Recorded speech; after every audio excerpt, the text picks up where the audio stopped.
नमस्कार। आज हम दिल्ली के उत्तम नगर में, जहाँ पे 2 दिन पहले जो घटना हुई है कश्मीर के अंदर, कश्मीर जो देश का जन्नत जिसको कहा जाता है, जहाँ दुनिया भर से लोग घूमने फिरने जाते हैं, जहाँ की इकोनॉमी वहाँ के टूरिज्म से चलती है, और ऐसे में वहाँ के लोगों के जो टूरिस्ट वहाँ पे घूमने गए थे उनसे उनका धर्म पूछ के गोली मार दी गई, और आज उसी के चलते एक आक्रोश रैली लगाई गई। अजय कपूर जी हमारे साथ मौजूद है। सर, जो एक घटना हुई है, बल्कि घटना नहीं, इसको तो हम एक नरसंहार बोलेंगे। इस नरसंहार ही है। जिस तरीके से हमारे पर्यटक जो वहाँ घूमने गए हुए थे, जिसमें से कुछ नए शादीशुदा जोड़े भी थे, उनकी इतनी निर्मम हत्या करना एक किसी भी इंसानियत के खिलाफ जंग छेड़ने के बराबर है। हमारे नागरिकों को उनकी जात पूछ के, उनका धर्म पूछ के उन पे गोली चलाई गई है, इस बात की हम भर्त्सना करते हैं, निंदा करते हैं। पाकिस्तान इसके लिए जो अपने वहाँ पे गुर्गे पालता है, अपने टेररिस्ट पालता है, हम उसके खिलाफ यहाँ पे प्रदर्शन कर रहे हैं। हमारी प्रधानमंत्री से यही अपील है कि जल्द से जल्द इस पे कड़ी कार्रवाई हो, ताकि हम सबके दिल को ठंडक मिले। पाकिस्तान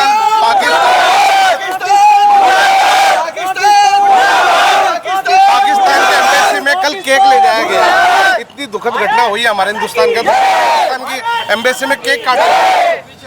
इसी से आपको पता चलता है कि वो कितने असंवेदनशील है हमारी भावनाओं के प्रति।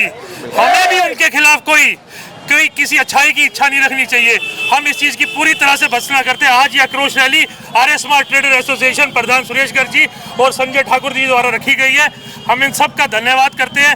इसी तरह से हमारे नागरिक जागरूक होते रहे, ताकि हम एक रहें और साथ एकजुट रहें, क्योंकि आपने देखा कि अगर हम बंटते हैं तो हम कटते हैं। हम एक रहेंगे तो कोई हमारे पे हाथ नहीं उठा सकता। भारत माता की जय! भारत माता की जय! देश के सबसे बड़े विपक्षी राहुल गांधी वो कहते हैं कि भैया आतंकवादियों से बातचीत करनी चाहिए, उनकी समस्या सुननी चाहिए, और उसके बावजूद ये ऐसी घटना घटित हो रही है हमारे देश के अंदर, जहाँ धर्म के नाम पे लोगों को मारा जा रहा है। ये समस्या सुनते सुनते आज हम यहाँ तक पहुँचे हैं। अब ये समस्या सुनने का समय नहीं है, ये कार्रवाई करने का समय है। देश के लोग प्रधानमंत्री से यही अपील कर रहे हैं, और वो इंतज़ार कर रहे हैं कि कब ऐसा एक्शन हो, ताकि जिन लोगों के परिवारों के बच्चे गए हैं उनको शांति मिले, और आने वाले भविष्य में पाकिस्तान ऐसी गलती सपने में भी ना सोचे करने की। तो बहुत बड़ी बात है। सीधे तौर पे ये कहें कि अब हिंदुस्तान का हर आदमी चाहता है कि खून का बदला खून। ये लड़ाई कश्मीर में कई वर्ष हो गए, बहुत लोग हम गवा चुके हैं। अब इससे ज़्यादा नहीं, क्योंकि पहले जो लड़ाई थी वो आर्मी से लड़ते थे। इस बार उन्होंने आम आदमी से उसकी जात, उसका हिंदू पूछ के मारा है, जो कि धर्म पूछ के मारा है। ये गलत है।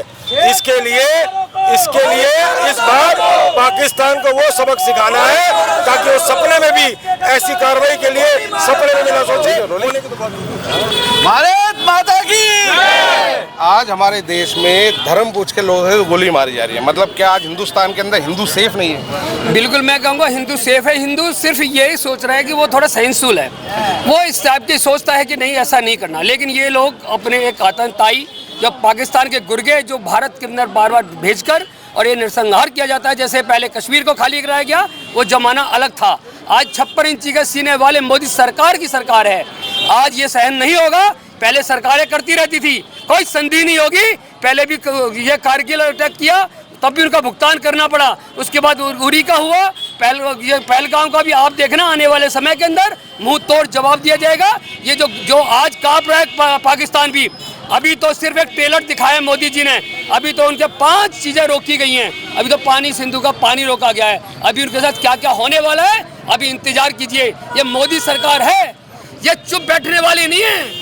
आप जैसे इजराइल ने बदला लिया था, ये इजराइल का आज आपको भारत भी नतीजा दिखाएगा कि पाकिस्तान भी अपने दांतों चले उंगली चबाएगा और याद करेगा। 7 पीढ़ी भी उसके याद करेंगी कि हमने किसको छेड़ा था। भारत के ऊपर जो इस बार जो अटैक किया है, ये सिविलियन के ऊपर अटैक किया है, ये बहुत ही निंदनीय है। और सबसे बड़ी बात तो इस बात की है कि उन्होंने जात धर्म पूछ के और उनको एक एक करके मारा है। और दूसरी बात, हिंदू धर्म पूछ के मारा है। और दूसरी बात, वो निर्मम तरीके से उनके निर्वस्त्र करके अभी उनको मारा गया है देख के। और ये चीज बहुत ही गलत है। आज इनको इसका इल्जाम भुगतना पड़ेगा। पाकिस्तान जो इसके गुर्गों को पाल रहा है, आतंकवादियों को शेल्टर दे रहा है, उसको भी इसका भुगतान करना पड़ेगा। और आने वाला समय बताएगा कि पाकिस्तान के अभी कितने टुकड़े होंगे पाकिस्तान को भी खबर नहीं है। पाकिस्तान कर्ज में डूबा हुआ है और आने वाले समय में इसकी क्या हालत होने वाली है, जिसके पास रोटी खाने के दाने नहीं है, राशन का आटा नहीं है और वो भारत से युद्ध करने के लिए लड़ रहा है। आज इसको पता लग जाएगा मोदी सरकार सचेत है और उन्होंने घोषणा कर दी है कि इल्जाम बहुत भारी होगा, सहन नहीं होगा, बर्बाद हो जाएगा ये पाकिस्तान। आने वाले समय मोदी सरकार जी ने बोल दिया, मोदी जी ने, कि अब वो भारत पहले पाकिस्तान को खुली चुनौती दे दी। बिल्कुल खुली चुनौती। उन्होंने भी हमारे सिविलियन को मार के खुली चुनौती दी है।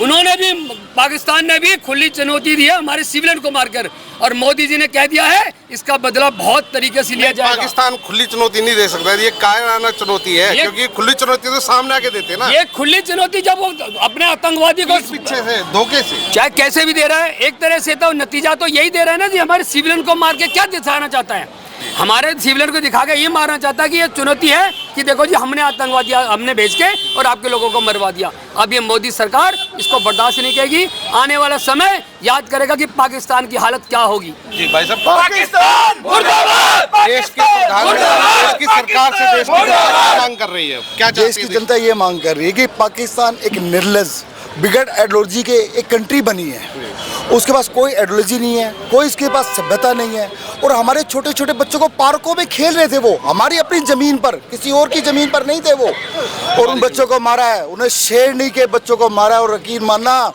हम सब कुछ सहन कर सकते हैं, लेकिन ये चीज़ सहन नहीं करेंगे कोई हमारे बच्चों को छू भी जाए और देख भी जाए, उसको इसका बदला नहीं, उन्हें भुगतना पड़ेगा और हम उससे बदला ले लेंगे, और अभी चंद दिनों में लेंगे, बहुत समय नहीं लगाएंगे हम। उन्होंने हमारे बच्चों को छुआ है, मारा है उनको, उनकी आत्मा हमारी रूह कांप गई है। हमारे बच्चों को कोई छेड़ता है तो हम उनको छोड़ेंगे, ये तो कोई सपने में सोच भी नहीं सकता। और ऑन द वर्ल्ड मैं इस बात को कह रहा हूँ कि उन्हें पाकिस्तान को इसका खामियाजा 7 पुश्तें तो देख ही नहीं पाएंगी, वो 7 पुश्तें पैदा होंगी तो देख पाएंगी ना, हम उन्हें छोड़ेंगे ही नहीं, उन्हें बर्बाद कर देंगे बिल्कुल। पाकिस्तान अब वो टाइम आ गया कि पाकिस्तान को उसके ही लहजे में जवाब दिया जाए। मैं तो मोदी जी से यही करूंगा कि अब आतंकवादी चुन चुन के तो मारते ही थे, लेकिन अब जो उनके आका हैं ना, जो उनको पालते हैं, उनका सिस्टम पूरे तरीके से ध्वस्त करना चाहिए। जब ये ध्वस्त होगा जब ये हिंदुस्तान में ये चीज़ें रुकेंगी। अब ये बातचीत से मसला नहीं है, अब सीधे चढ़ाई करनी चाहिए पाकिस्तान के ऊपर, मतलब सीधा वॉर होना चाहिए। सिर्फ पाकिस्तानियों पर नहीं, जो हिंदुस्तान के अंदर बैठे हुए हैं गद्दार, ये जो आतंकवादियों ने आज हमला किया है कल, ये कोई सीधा पाकिस्तान से नहीं आए, इनको यहाँ प्रोटेक्शन मिलता है। मैं भी एक बात कह रहा था कि पहले कहते थे कि आतंकवाद का कोई मजहब नहीं होता, पर आज जब हिंदू को गोली मारी गई है तो कहीं ना कहीं ये देश के मुसलमानों पे भी एक सवालिया निशान है। उसके अलावा लोकल आदमी उनको शेल्टर देता है, उनको रहने की जगह देता है, उनको पूरा सपोर्ट करता है, उनको ट्रांसपोर्ट मुहैया कराई जाती है, उनको रहने की जगह दी जाती है। उसके बाद वो कोई आते ही उन्होंने हमला नहीं कर दिया, रहे होंगे, रुके होंगे, किसी के घर पे रहे होंगे। जो हमारे देश के अंदर गद्दार बैठे हैं, जो पाकिस्तानी बैठे हैं, उनको भी चुन चुन के ढूंढ ढूंढ के मारने की आवश्यकता है। तो दोस्तों ये थे उत्तम नगर के नागरिक, जो ये नरसंहार हुआ इसको लेके बाकायदा इनके अंदर रोष है और ये चाह रहे हैं कि अब कहीं ना कहीं आर पार की लड़ाई हो जानी चाहिए, क्योंकि इस तरह की कायराना हरकत कब तक भारतीय सहता रहेगा, कब तक हिंदू सहता रहेगा। और कहीं ना कहीं ये घटना जो आज तक कहा जाता था कि आतंकवाद का कोई धर्म नहीं होता, परंतु आज हिंदू होने के बाद उनको गोली मारी गई है, तो कहीं ना कहीं ये भी दिख रहा है कि आतंकवाद से कौन आदमी जुड़ा हुआ है। तो अब वो समय आ गया जब सरकारों को इसके ऊपर कड़े निर्णय लेने चाहिए और कहीं ना कहीं दिखा देना चाहिए पाकिस्तान को कि अब हिंदुस्तान में रहने वाले हिंदू और हिंदू के यहाँ के रहने वाले नागरिक चुप नहीं रहेंगे।